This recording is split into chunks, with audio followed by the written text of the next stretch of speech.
Hi, welcome back to Motech Performance. I'm Mike, behind the camera is Jay.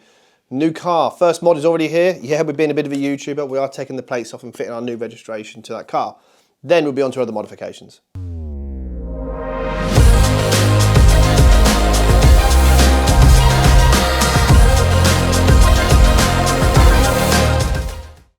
The story goes, we had the black 320d for sale, and I was using that as a bit of a daily. The car sales took a little longer than what we thought, so we kind of knocked that on the head for a little bit of time. And we thought, how else can we showcase the wheels? Messaged Tony, said, look, we're after a new 3 Series G20 LCI. I think these things are quite good looking out the box from factory. They actually start to look a little bit modified. They've got a lot of gloss black, but we'll go into that in a minute. The original car we ordered was a Skyscraper Grey 320i mild hybrid. Now that doesn't sound anything particularly special, but for us, we liked the colour and we thought we're really just using this car to showcase the wheels and what the wheels look like on a lowered car with a kit. So it doesn't really make a difference what engine it was.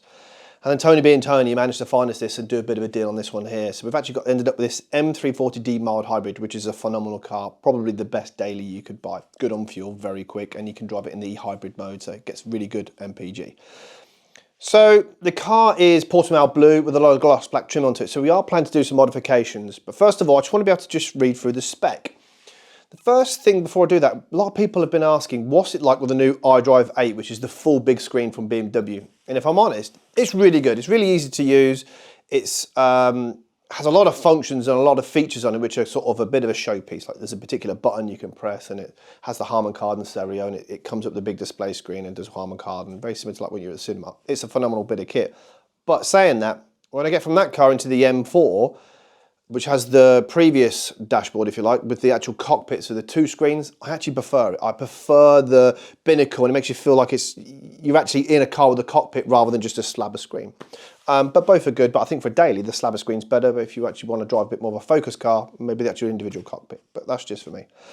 So, spec-wise on the M340d, we actually didn't get to pick or spec the car. It was just one that Tony had coming in for stock, hence why we got a bit of a deal onto it. So, Portimao blue, I think it's going to look really good when we're finished with it. It's not my favourite colour. I would have preferred the Skyscraper Grey, but the deal on this was too good to say no. So the car, the options it has is technology plaque, which comes with the Harman Kardon system, wireless phone charging, and obviously the new professional cockpit. I don't know what it would be if it didn't have that particular back. Comfort pack and that sort of stuff. So that's a good option to have because the sound system on its own is well worth the money. And I think when you come to sell it, these things really help. Comfort Plus pack, which is heated steering wheels, electric boot lid. I'm an iron if you're going to ever use that sort of stuff, but you know, heated steering wheel is on all the time at the minute. BMW M Sport calipers, that's a no charge option, so obviously go for that. I think they do red, blue or black. Personally, I probably prefer the black, but didn't get to order it as well. 50-year AM badges. Now, this is a bit of a talking point. I like them on the car, I don't like them on the wheels. That's not a problem, we're going to change the wheels, so that's one thing. But they're 250 quid.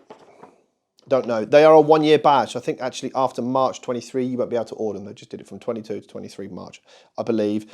And then things like shadow line, high gloss pack, you know, tinted windows, that sort of stuff is standard option on the car, along with M adaptive dampers. Now, lowering it, a lot of people always ask, can you do it on M adaptive dampers? Yeah, no problem at all. Most cars now have have adaptive dampers, so absolutely fine. So first modifications we will be doing is lowering it on the original wheels with spacers. We'll put the iBack kit onto it and then the spacers, 12 front, 15 rear. And we'll show you some before and afters in the next video. So that's a no-brainer for us, we've got to get that done. Some things just also got to be done for the car. It really needs a body styling kit. The back end of it now, they have this huge big diffuser, and then they've put this horrible painted spoiler on the top, and it just looks too aftermarket, but not in a nice way. It looks a bit cheap. The painted rear spoiler is horrendous. I think on a black car, no problem at all, but a Portimao blue with the black, it's just like a black stripe, almost looks like a black sticker from a distance. That's horrendous. That's got to come off. And now the diffuser on the colour contrast from the gloss black to the blue, it's so big that the gap between where the number plate is so pinched up. We are going to put a spoiler on there. We've got a carbon one in stock, so we're going to offer that up in another video, or maybe the AC Snitzer one, which is one that will get colour coded in the blue, just to give it a bit more of a contrast. What I mean by that, there's a lot of black and not a lot of blue on the boot lid, so maybe a bit of a blue spoiler across the back might even it out a little bit. So that's on another video. So the other thing we're also going to be changing is the wheels. Like I said, I don't really like the original wheel. They're too far in, and I think they're a bit too... I'm not a big fan of the black and polished, I think has been done a bit too much. I think we can do something better than that. So we will be putting our gloss black wheels onto it. I think we're going to go for the MW1s or the MW3s. Let us know what you think.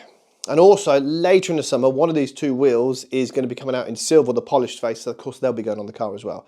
Styling-wise, the kit's actually arrived. So we are going to go with an AC Schnitzer front, sides, rear spoiler, top spoiler. But I don't know if we're going to do the top spoiler and the carbon boot lid, or have the spoiler painted to match the car. I don't know yet, so we've got to just try a number of things out. And that's in a number of videos coming soon. Then after that, we're going to get it detailed. All brand new cars need detail and protection. Like anything else, they just scratch. So we just got to get it protected before people like me, who's not very good at car cleaning, will damage the paint. So we'll get it into Steve, get the car coated. We'll do Crystal Serum Ultra on this one. We're now accredited, so that should give the car a 9-year guarantee. We are planning to keep for about 3 to 4 years, so of course that warranty does transfer over. So looking forward to the car getting completed. So let us know what you think, what wheels you'd be picking, which styling kit you'd go for. If we should have gone for the 320i and the Skyscraper Grey, or even maybe one in Brooklyn Grey. Should we wait for a Touring? Or do you like the 340d as it is in Portimao Blue? Should we add more bits to it? Let us know down below. Thanks a lot.